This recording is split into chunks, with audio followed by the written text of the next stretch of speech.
పిత, పుత్ర, పవిత్రాత్మ నామమున ఆమేన్. జ్ఞానవాణి ప్రేక్షకులందరికీ యేసు పేరిట శుభములు కలుగునుగాక. ప్రియ స్నేహితులారా, ఈరోజు మనం మనలోని సమాధానాన్ని కోల్పోకుండా ఉండాలంటే ఏం చేయాలో ధ్యానించుదాం. ఒకరోజు యేసు శిష్యులతో కలిసి పడవలో ప్రయాణం చేస్తున్నాడు. ఊరూరా తిరిగి ప్రజలకు సువార్తను బోధిస్తున్న ప్రభు అలసిపోయి పడవలో నిద్రపోతూ ఉన్నాడు.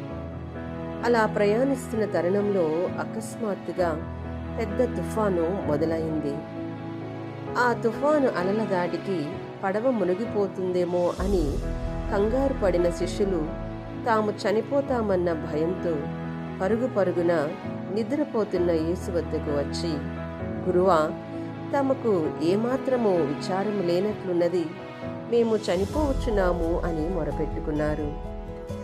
ప్రియ స్నేహితులారా, ఇక్కడ శిష్యులు తుఫాను మీదే దృష్టి పెట్టారు, కానీ తమతో పడవలోనే ఉన్న యేసు మీద దృష్టి పెట్టలేకపోయారు.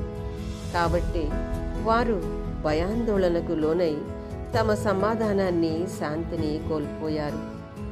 అప్పుడు యేసు వారిని గద్దించి, మీరింత భయపడితిరేలా, మీకు విశ్వాసము లేదా అని మందలించారు.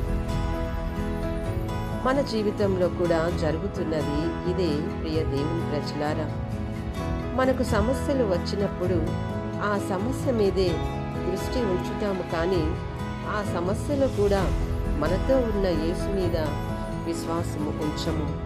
అందుకే మనం సమస్యలను ఎదుర్కొనే ధైర్యం లేక కృంగిపోతూ ఉంటాము.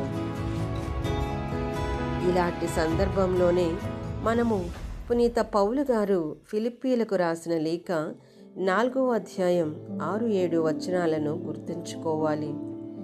దేని విషయమైనా చింతించకుడి, కానీ ప్రతి విషయంలోనూ ప్రార్థన, విజ్ఞాపనల ద్వారా కృతజ్ఞతాస్తుతులతో మీ మనవులను దేవునికి తెలియచేయండి.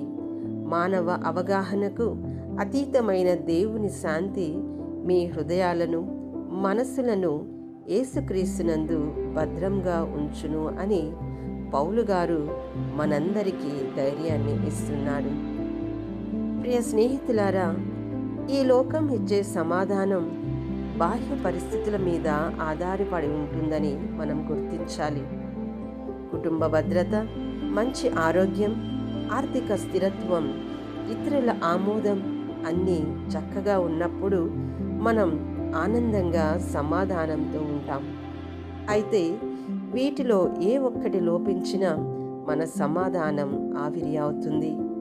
అందుకే మనము ఎప్పుడూ మన స్వంత ప్రయత్నాలతో సమాధానాన్ని సృష్టించుకోలేం. కాబట్టే మనకు దేవుని సమాధానం అవసరం. మానవ హృదయం దేవునిలో విశ్రాంతి పొందే వరకు అశాంతిగానే ఉంటుంది అని పునీత అగస్టిన్ గారు పలుకుతున్నారు. ప్రియ దేవుని ప్రజలారా, మనం సమాధానాన్ని ఎక్కడ వెతుకుతున్నామో ఆలోచిద్దాం. ప్రార్థన. ప్రియ పరలోకపు తండ్రి, లోకంలో కనిపించే తాత్కాలిక సమాధానానికి బదులుగా నీ నుండి వచ్చే నిత్య సమాధానాన్ని మాకు అనుగ్రహించు.